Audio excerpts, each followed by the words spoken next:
आजच्या व्हिडिओमध्ये आपण बनवणार आहोत झणझणीत मसालेदार आणि अतिशय चविष्ट महाराष्ट्रीयन मिसळ।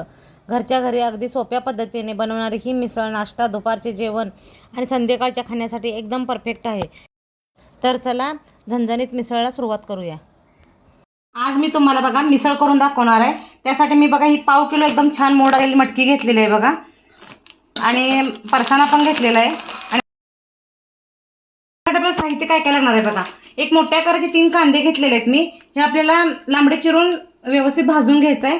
त्यासाठी आपल्याला साहित्य बघा, थोडंसं तेल घेतलेत मी, धने घेतलेले आहेत, जिरे घेतलेले आहेत, एक दालचिनीचा तुकडा घेतलेला आहे, वाळलं खोबरं घेतलेलं आहे, एक मोठा मसाला वेलदोडा घेतलेला आहे, 3 छोटे वेलदोडे घेतलेले आहेत, एक 2 लवंगा घेतलेले आहेत, एक 4 मिरे घेतलेले आहेत, आणि फोडणी हे एक गड्डा लसूण घेतलेला आहे, थोडंसं आलं घेतलेलं आहे। आता आपल्याला हे सगळं भाजून घ्यायचं आहे व्यवस्थित। प्रथम आपल्याला बघा मटकी धुवून कुकरला लावून घ्यायची आहे।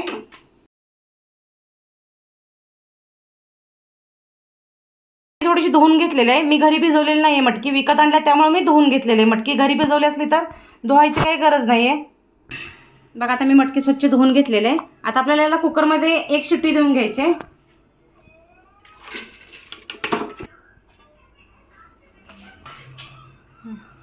एक तांब्या होईल एवढं पाणी ओतलंय बघा मी यामध्ये, अर्धा लिटर होईल एवढं। चला यामध्ये थोडीशी आपल्या हळदपूड टाकायची आहे बघा, आणि चवीनुसार मीठ पण टाकायचं आहे।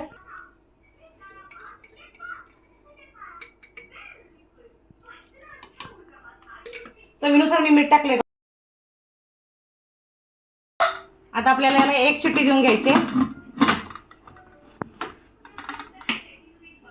आता आपल्याला कांदा चिरून घ्यायचा आहे बघा बारीक, आणि खोबरं पण चिरून घ्यायचं आहे।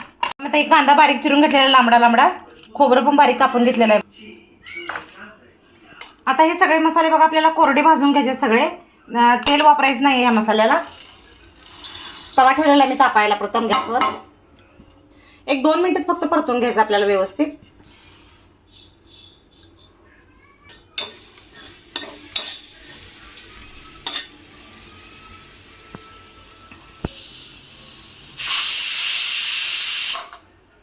आता आपल्या कुकरला पण शिट्टी झालेली आहे बघा। आता मी गॅस बंद करत आहे।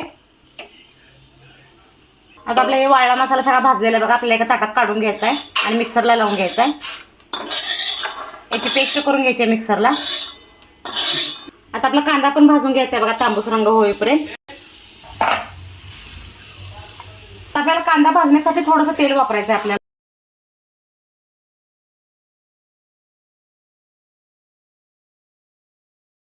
बघा आपला कांदा तांबूस रंगावर भाजलेला आहे। मी आता काढून घेत आहे कांद्याला। आता आपल्याला खोबरं पण भाजून घ्यायचं आहे बघा तांबूस रंगावर। थोडंसं तेल आहे त्यामध्ये, त्यामुळे मी तेल काही टाकणार नाहीये। खोबरं पण तांबूस रंगावर भाजलेलं आहे, आपल्याला काढून घ्यायचं आहे एका ताटात। एका कडेला यामध्ये काढून घेत आहे मी।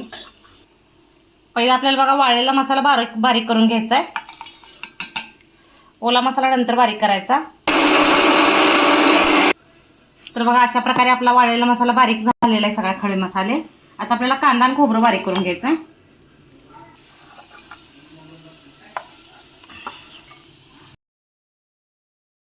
आलं लसूण पण घालताय बघा यामध्ये मी।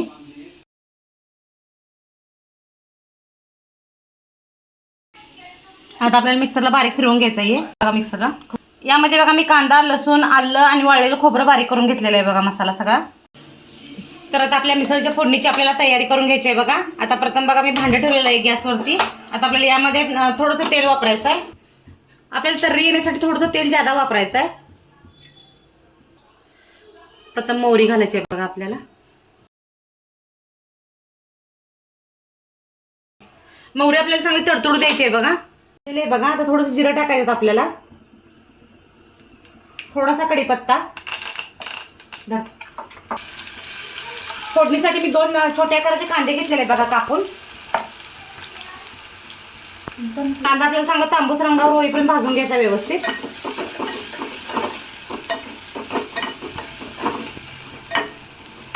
टोमॅटो पण घेतलेला आहे बघा कापून, टोमॅटो ऑप्शनल साठी आहे। टोमॅटो व्यवस्थित भाजलेला आहे बघा। आता आपण हा बारीक केलेला मसाला यामध्ये घालायचा आपल्याला।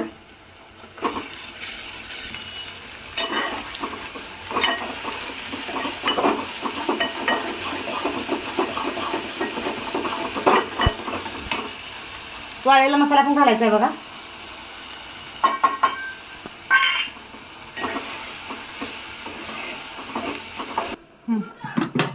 तर बघा अशा प्रकारे आपली मटकी शिजलेली आहे.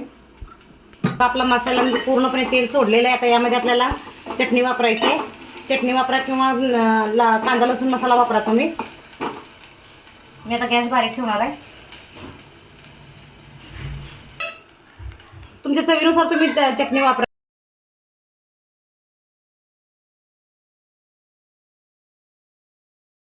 मसाला बघा मी डायरेक्ट कुकरमध्ये वता लागले.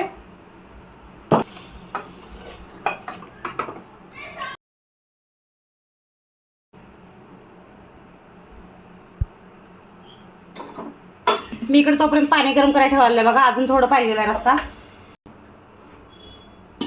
तुम्ही तुमच्या अंदाजानुसार तुम्ही पाणी वापरा. मी मटकी शिजवताना मीठ टाकलेलं आहे त्यामुळे थोडंसं मी मीठ वापराले बघा. इकडचं पाणी आपलं गरम झालेलं आहे बघा. आता मी यामध्ये पाणी वापराले. थोडंसं पातळ पाहिजे आहे.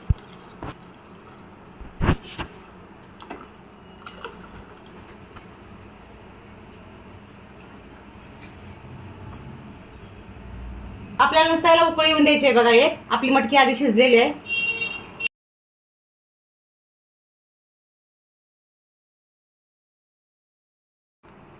तर बघा आपल्या मिसळ कशी एकदम तर्री आले छानशी. तर बघा अशा प्रकारे आपली मिसळ तयार झालेली आहे. बघा मिसळ एकदम तर्री किती छान आलेली आहे बघा. आता वरून आपल्याला थोडीशी कोथिंबीर टाकायची.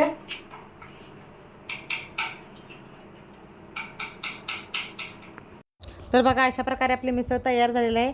व्हिडिओ आवडल्यास लाईक करा, शेअर करा, सबस्क्राईब करा. धन्यवाद.